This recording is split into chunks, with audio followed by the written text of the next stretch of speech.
then they are not going to act. And one of the greatest concerns I have is the extent to which the turnout at elections have declined in recent elections. And that is meaning that people are not making an assessment and deciding how to express their views on the performance of their representatives.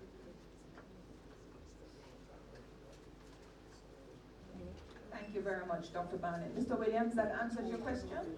Ties in with term limits. Dr. Barnett doesn't seem to support term limits either.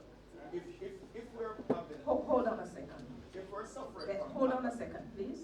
Let me give you the microphone, and I'll give you another 30 seconds to make the point.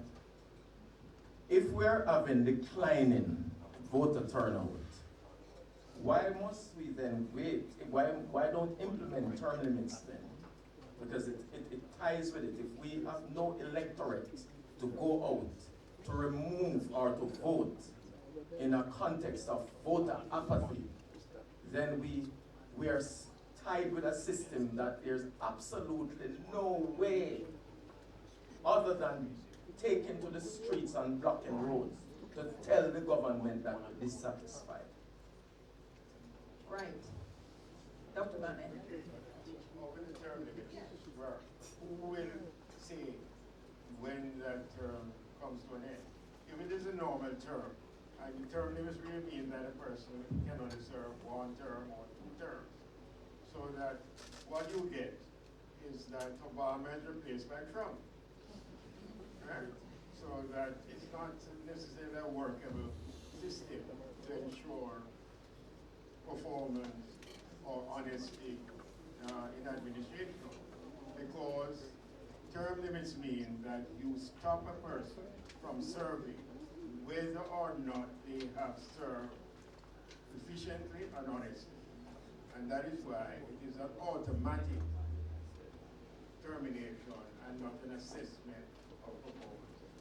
Thank you so much, Dr. Barnett. We'll come back to the discussion, so please write your questions down. We'll take them right after we hear from former leader of the opposition, Dr. Peter Stinnix.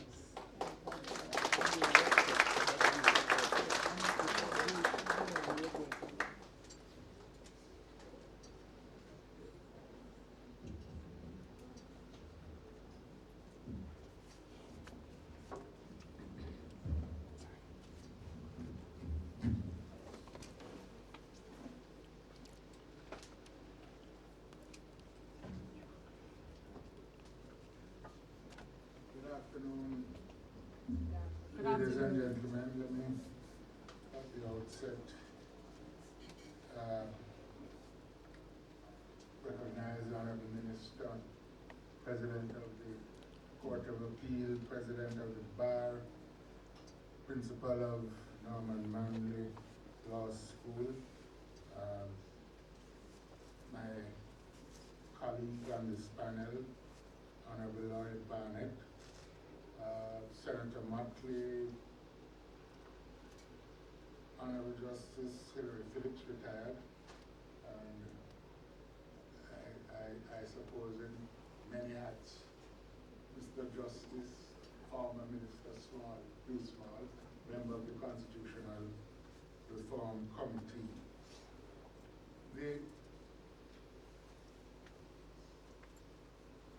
Well, I'd like also at the outset to add a word of congratulations to the Bar Association and to the Norman Manley Law School for attaining 50 years, you know, increasing airtime functions like this are commemoration. May I remember when working across the way in the Department of Government, seeing this what seemed like a strange design of a building going up and wondering what it was for, and discovering ultimately that it was for a new law school. And you know, I have similar recollections of constitutional reform. There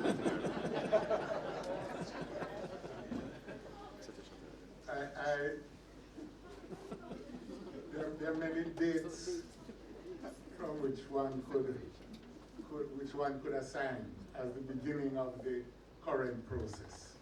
We could pick, as Lloyd did, the 1977 start with the establishment of the committee on the day when the 4-7s were to clash, or clashed, if it was a clash. 77, probably before many here were conceived. But a more proximate beginning or a second phase would be the establishment of the Constitutional Commission in 1992, I believe it was, on the motion of the then leader of the opposition, which was Edward Siaga, which was accepted by the government and established in that that commission. Lloyd Barnett eventually became chairman of the Constitutional Commission, and that commission had extensive consultations. I believe it had it received, apart from its own deliberations, it received more than 100 submissions, had more than a dozen public fora, and had itself an extensive number of meetings. I was a member of that commission, as I was a member also of the Joint Select Committee of Parliament, which subsequently considered the commission, and Bruce Golding, to whom I extend, I'm certain on behalf of all of us, best wishes for a speedy recovery. We were talking this afternoon, and he also was a member of the Joint Select Committee and supporting the general position of the Joint Select Committee until we had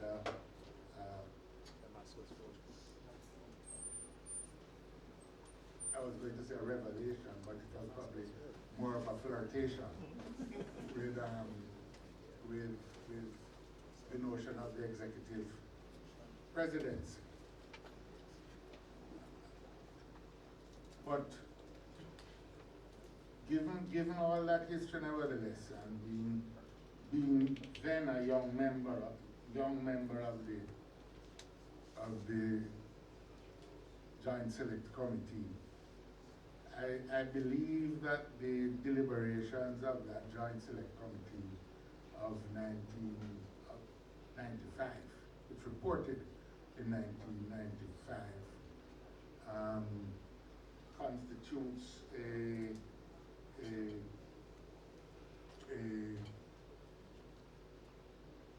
important and in fact declared starting point of the deliberations of the currently existing Constitutional Reform Committee.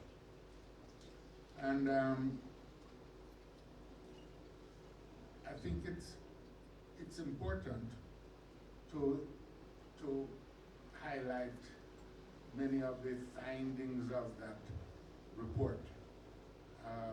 But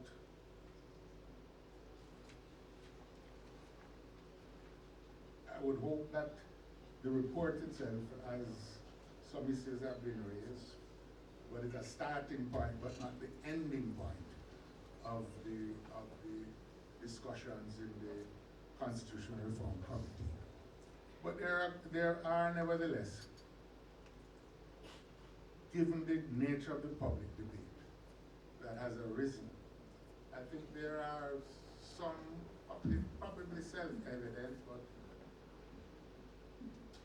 important observations that I would like to make, and it's important to me, that think could help orient us toward this process of constitutional reform. Because, for one thing, I think it is important to remind at least some participating in the debate, not no one necessarily in this room, but elements in the public, that constitutional reform in and of itself cannot remedy all our ills as a country. There are many things that constitutional reform cannot address.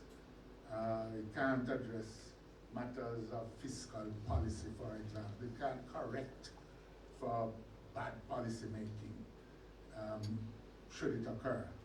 It may be able to limit the duration of bad policy making, but even that is not certain.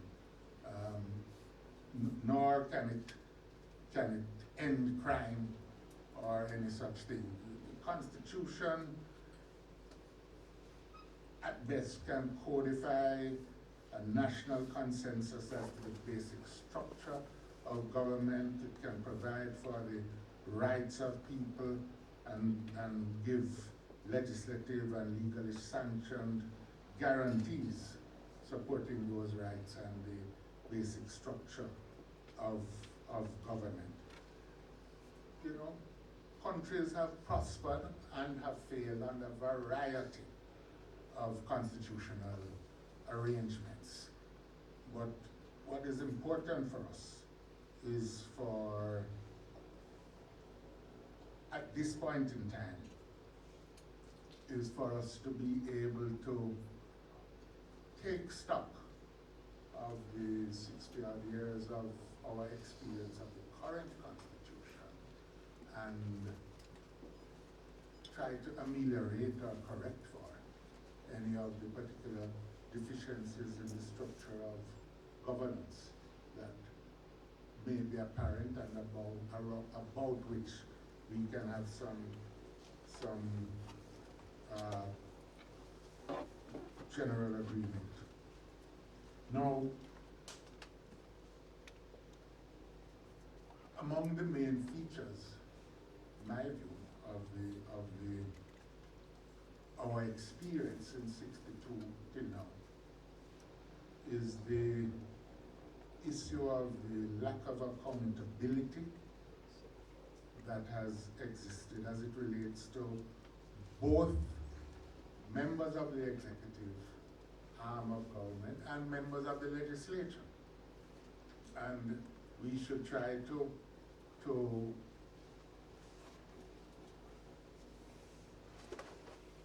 find ways. There are no guarantees, but we should try to find ways to see if we can correct some of these features. And I recall early on, Wilton Hill, for those of you whose memory goes so far back. Wilton Hill was a former Minister of Housing in the administration between 62 and 67, well, 72. Wilton Hill declared that government, in his view, was an elected dictatorship. It was supposed to dictate because it had been given the authority by the people. Now, that is not a view that I share, because I think that ultimately the rights both of the majority and of the minority are to be preserved in any body politic. And a feature of our Hill was probably not wrong, because our Constitution, in fact, has consolidated in many ways what I call prime ministerial dictatorship in so many areas. And one of the positive features of the deliberations of the Constitutional Commission and the Joint Select Committee was that direct efforts were made to reduce the power of the Prime Minister in relation to appointments. I can't speak of what was in the mind of the original framers of our present constitution, but the provision as it stands now, which requires consultation between a Prime Minister and a leader of the opposition in relation to critical appointments of officials of state. That formulation, appointed by the Governor General on the recommendation of the Prime Minister after consultation with the leader of the opposition, may have been intended to provoke a discussion, a sincere dialogue between both parties, people, I mean, using party in that term, in that sense. But in my direct experience, and I think in the history of it, it never has. And the formulation has been taken to mean I am, in practical terms, that I am telling you that I intend to do this, and I shall proceed to do this, whatever you say. The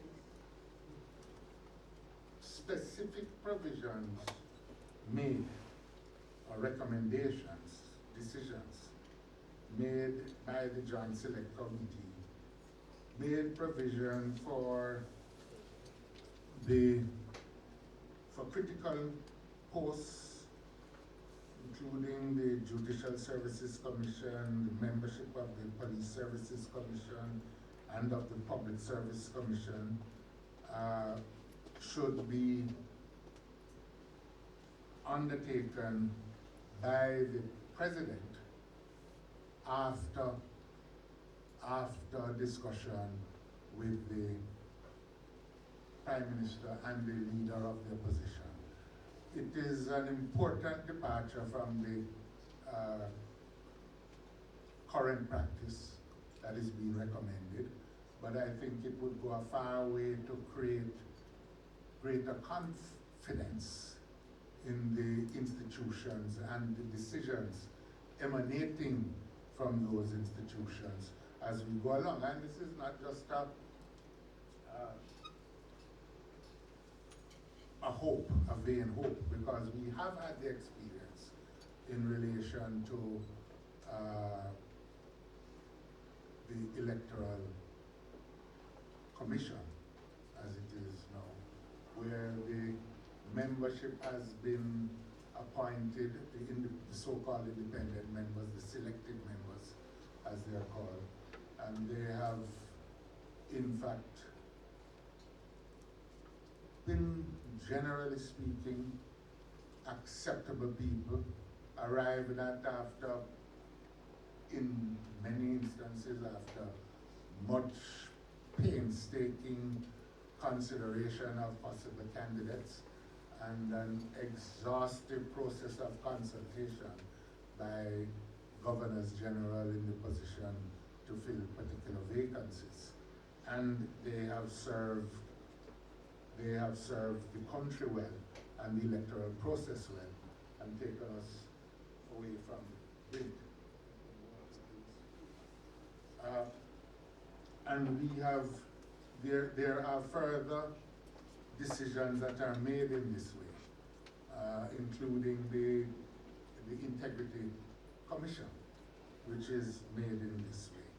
And I think that these are important elements of the recommendations in the 95 report, which ought to be considered and taken on board. But it raises and makes even more significant the whole question of how you appoint the president. one issue that effectively has to be addressed before we discuss the matter of the presidency is to determine that we are not moving towards what I would call the American style executive presidency. A fundamental proposition about constitutions, to my mind, is that constitutions are organically rooted in the experience, the historical experience of a society. They grow out of the experience of people, quite apart from those who see this as a kind of imposition, the present constitution as an imposition of colonial authority. I have a slightly different perspective on it, because the truth is, if you go back in Jamaica's history, and there is a short section in Aaron Miller's account of the electoral system, in his book on electoral administration in Jamaica, which goes into the prehistory of elections. The fact is that we have had a two-party system in the country for a long time. The fact of it is that for most of its history, it excluded the majority of the population of Jamaican people. The enslaved people had no place in it, and after 1838, the formerly enslaved people had no place in it. In fact, the history post-1838, the political history post-1838 can be understood as a series of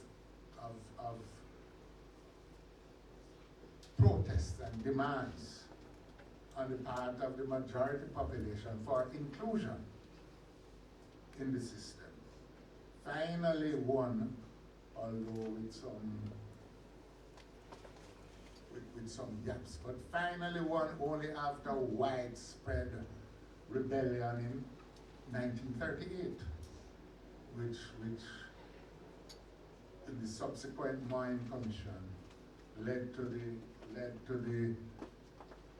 placing definitively this time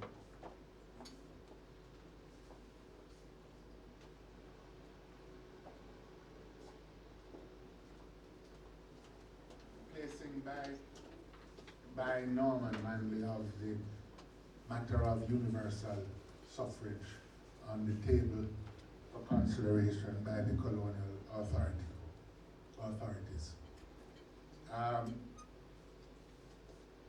But there has been an understanding, even as the vote was extended progressively to property holders and members of the tax roll, which allowed people like J.A.G. Smith to be elected to the legislative council. There has been a progressive set of demands for inclusion of the majority people in a system that they understood, which is very important, and that they wanted to be part of. And I think